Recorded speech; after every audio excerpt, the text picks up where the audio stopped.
hello there, humans, bees, earthlings, whoever you are, wherever you are, whatever you're doing, and hope you're lucky enough to be doing it too. Welcome back. I'm Bushka on Blitz, and I'm here today to give you a look at another of my favourite tanks. It's been a long while getting back to this one, but we've had so much happen in between, what with that massive event, the introduction of new French TDs, all kinds of things going on. And it's great to get back to it. And this is a little bit of a controversial one, I think, because this is my favourite Tier 9 TD. This is the Jagdtiger, the Tier 9 German TD. One of the oldest tanks in the game, and one of the very, very finest exponents of punching stuff in the face as fast and often as possible. This is a series aimed at kind of giving people a guide as to my favourites, but as to why I'd spend spare parts on these tanks and what they bring to the table that I think is particularly special. It doesn't mean that there's a guarantee that they're going to be awesome for you and that they're going to be overpowered and super strong in that, but I'll break down exactly why I think this thing is pretty crazy and pretty crazy good, and why I think it's one of the most underestimated tanks at its tier. Absolutely underestimated. The absolute disdain which people treat this tank with is hilarious, and there is no valid reason for it.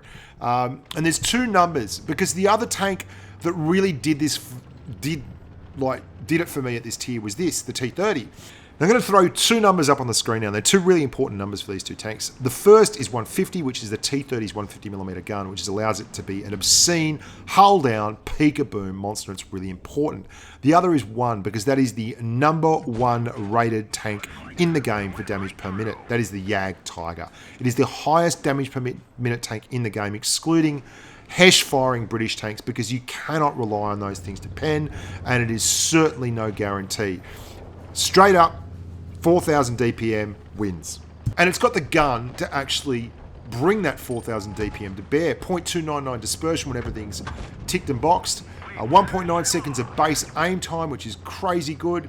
276mm of base AP pen, so it can do that damage without resorting to using its APR pen, which is still 352mm, and 3,996 raw damage per minute, which is 4 off 4,000. So excuse me for expanding upon that. And what that means is that it's one of the best just flat out hit point trading tanks in the game. It's got a really nice armour profile for a big nasty TD at this tier. It's more mobile than people give it credit for, and the gun sings. And if you get stuck in front of the Jagdtiger, you are in 10 different kinds of trouble, as this poor old Cent is discovering. It has a 120mm gun. The IS-6 has a 120mm gun. It's got a 128mm gun, sorry. What's so special about that? Well, it has 460 alpha, which is very nice alpha, but it fires at 8.69 rounds per minute when everything is maxed out. And it's also a lot tougher to get round than people give it credit for. And even when it's stuck in a corner and everyone else is dead, it just doesn't stop pumping out damage. Now, that's in direct contrast to this tank here. And this is an older video because I didn't have any current T30 footage. The T30 has horrific DPM for its tier. It's got 2,675 damage per minute, which is just a stark contrast. That's nearly 1,330 damage per minute less than the Jagdtiger. Well, you must think that's absolutely terrible. But it plays a different style of game, and it's one of the things that I adore about Blitz. And it's one of the things that doesn't get enough credit for, is how you can have completely different tanks be nearly exactly as effective as each other, because they have such incredibly diverse and nuanced gameplay. The T30 is a hull-down peek-a-boom tank. It delivers massive dose of alpha and huge angry bursts of 150mm Yankee Doodle Dandy gun right to the face of anyone silly enough to be anywhere near it. It doesn't have sustained damage per minute.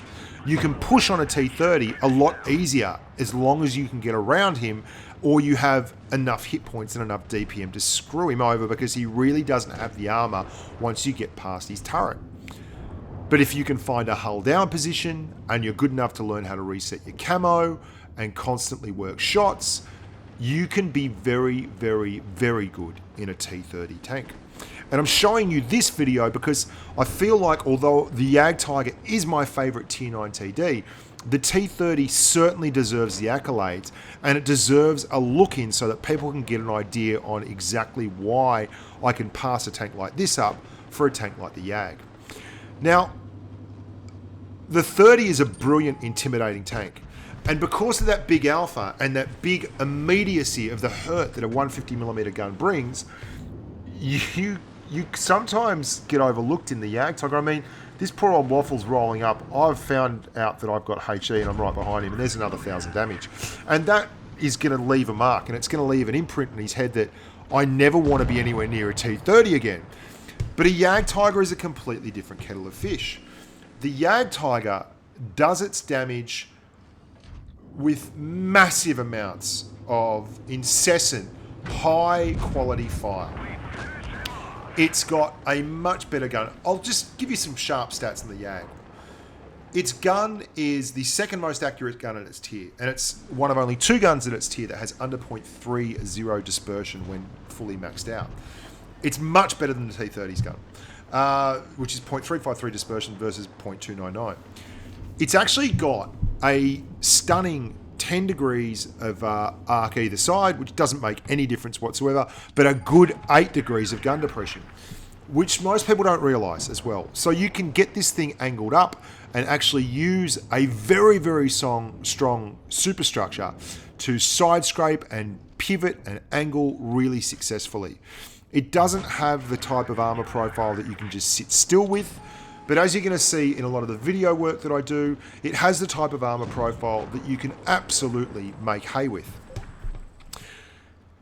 The other thing that people don't give it enough credit for is that it's got 26 degrees of raw traverse on its tracks.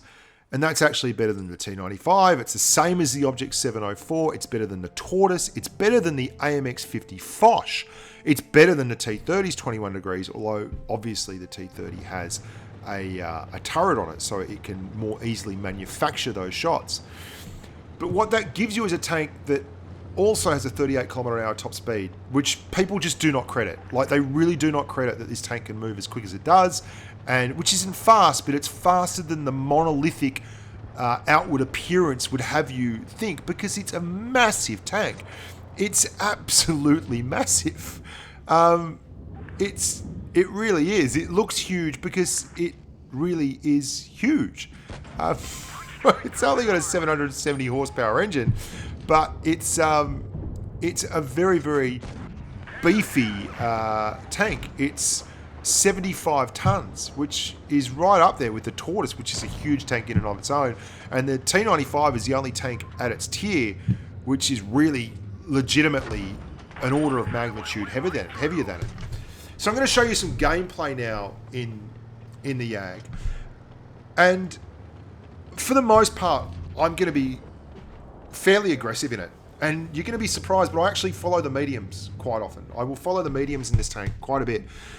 Because the way the game usually plays out, it gives you just enough time to get there.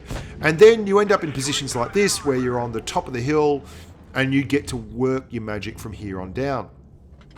Now, one of the biggest things about the Jagdtiger that people just don't give it credit for is obviously the damage. And people don't seem to understand that. The next best DPM in its tier is the Tortoise. The Tortoise can pump out 3,700 damage per minute. Actually, I tell a lie. The SU-122-54 is the next best DPM at its tier. I'll give you some perspective on this. And this is a real eye-opener for a lot of people. The Object 263 is renowned as being called the YOLO wagon, and because it has incredible damage per minute numbers. It can really pump out huge amounts of damage per minute and stuns people with just how strong its DPM is. It has 3,855 DPM. The Jag has 140 more DPM a minute than that. The Leopard 1, which is a crazy DPM medium at tier 10, has 3,562. The Jag has 4,430 damage per minute more than the Leo 1. Now, this is all nuanced by the fact that it obviously doesn't have the mobility of the Object 263 or the crazy speed of the Leo, but it's got that. And you know what else it has? 1,800 hit points. Guess How many other tier 9 TDs have 1800 hit points? If you guessed one, you were absolutely spot on. That is the Tortoise. It has more hit points than every other TD at its tier by a lot. It's got 300 more than the T30, 250 more than the Foch, 200 more than the Waffle, it's got 200 more than the T95, it's got 300 more than the 704, and it has 200 more than the SU-122-54. Why is that an important number? You come up against a tank that has 1,450 hit points like that AT-15 and can pump out, 3,000 damage per minute. That's awesome. And you walk up and you have 1,800 hit points and you can pump out 4,000 damage per minute. The raw maths of Blitz is saying that you will just absolutely smash that tank, because you don't really need to swap out of your AP pen because you have such good penetration numbers on that. Remember that 276mm of raw pen on your armor-piercing shells. So you can just dump 4,000 damage into something if it's silly enough to be in front of you, or you can find a situation where you can hit point trade, and you might lose 600 hit points for the sake of doing 1,000 damage, or 1,200 damage if you get to fire first. Now you're going to see an interesting situation here where it's a lovely fact of life. When you're up tiered in this thing, when you are the top tier tank, you can be a hell of a bully, because a lot of the tier 8 tanks that you come up against cannot reliably pen the front of this tank at all. And since the change in the gameplay to, since we had the new equipment setups and people who use premium shells do less damage, tanks that require premium shells to pen from lower tier tanks like the Jagdpanzer are absolutely godlike. And you're going to see that in this game, and it's specifically why I put these tier 8 games in. I have had a lot of good games in this tank against higher tier competition, as in tier 10s, and it does not struggle in that field of endeavour one little bit. But what you get with this tank as you face lower tiers is this constant ability to bounce shots if you can get it at any kind of range. Even against tanks with good pen, like that's 240mm of pen on that AMX 5100. Look at the thing spit, just spit damage out. Constant tap, tap, tap. I mean, you've got nearly 9 rounds a minute. Every 7 seconds, you can fire a shell, and each shell will do 460 alpha. And if you look at that AMX 5100, he has 1,600 hit points. Every time I'm firing, I'm taking about 28% of his hit points. That's crazy. Absolute madness. I mean, he simply cannot endure facing up to me for any length of time. And that is a burst damage champion. But, the Jagdtiger can handle him easily, and absolutely wreck him. And that's what we're going to do. Now, he does very, very well, that AMX. He does push up and he gets into a tough situation. I've been holding off this flank pretty bloody hard. And just bounce. I know from doing reviews on that VK4502A recently that he's only got 200mm of pen. And if you want to reliably get through the front of the Jagdtiger and actually take the time to pen the lower glacis, you've got to make yourself visible. And that means that you're going to get a chance to actually pump people. And watch this shot. I mean, this poor old guy. Thanks very much. Again, the Borsig thinks he can just roll up. It's just not quite that easy. And the AMX 5100 is going to push up on us soon. I'm expecting the AMX to arrive any minute. There he is. He's going for the track, and he does a very good job here. He gets my track. Really good job. Good work, him. But unfortunately, the cavalry has finally arrived. The IS-5 in our team has finally got here and takes out that AMX 5100. And that is an absolutely massive game changer, that, because that AMX 5100 was going to be in a great position to finish me. But we held out long enough and got some help. So you end up playing against tier 8 tanks, and you can completely punish them. Anyone that gets stuck in front of you is in strife. Anyone that gets stuck in front of you at range because of your accuracy and the penetration numbers on the gun is in strife. It's just all round a completely menacing and dominating monster. Now, of course, there are some issues. One of the big issues is that if someone can get behind you, you're dead.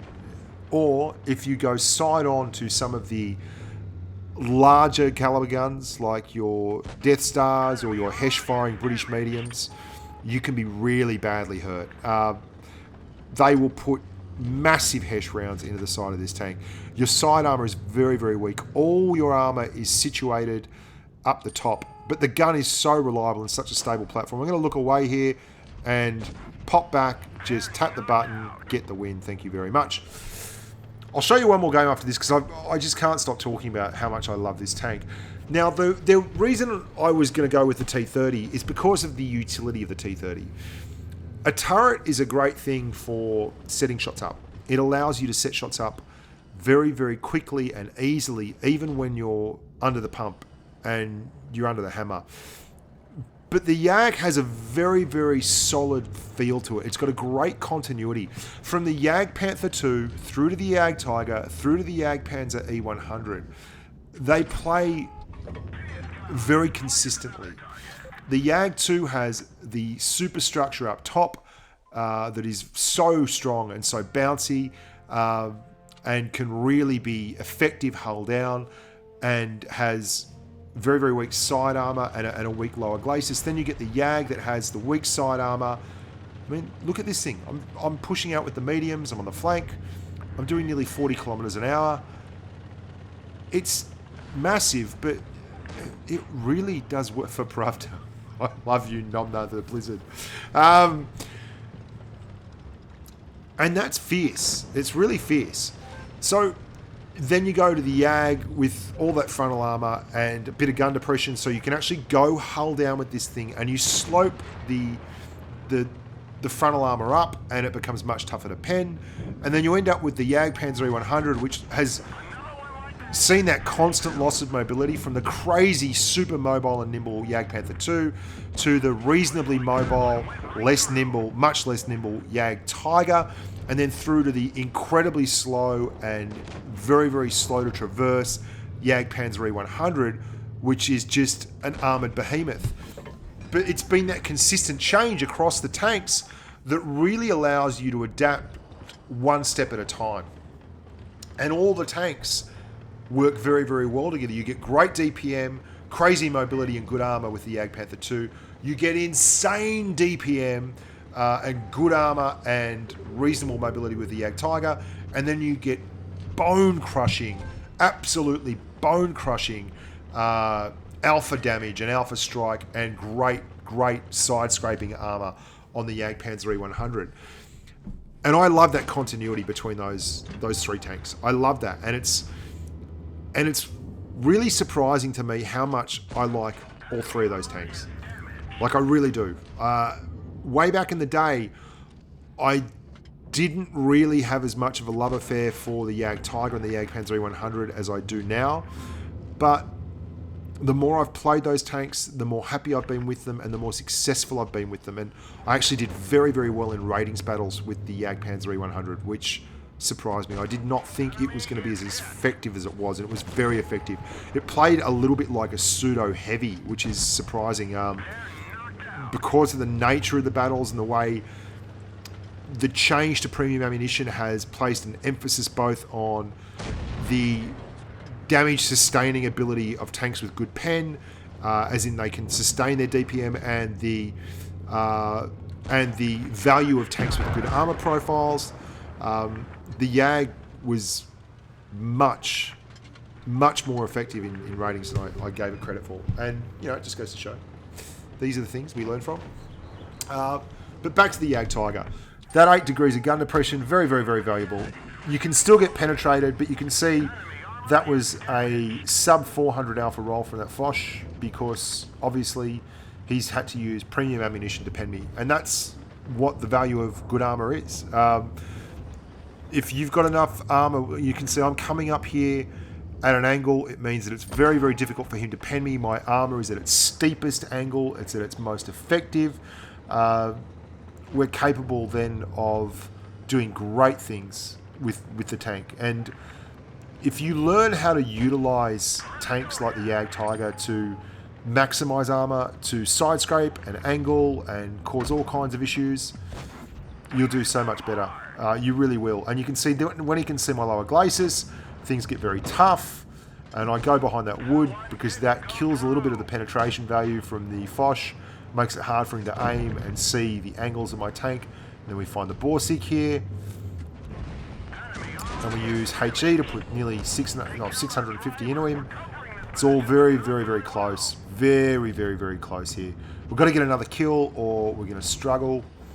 920 to 880. It's all coming down to this, boys and girls. But have faith, the Jagdtiger will deliver. Now, I'm hopeful of going out and seeing a lot more Jags.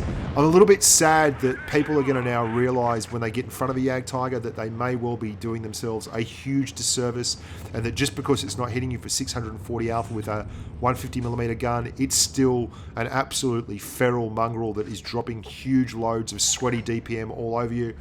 But hey, you live and learn. Love you all. Thank you so much for watching the channel. Thank you so much for your support. Keep on rocking in the free world. And until next time, I'm Bushka on Blitz, and bye for now.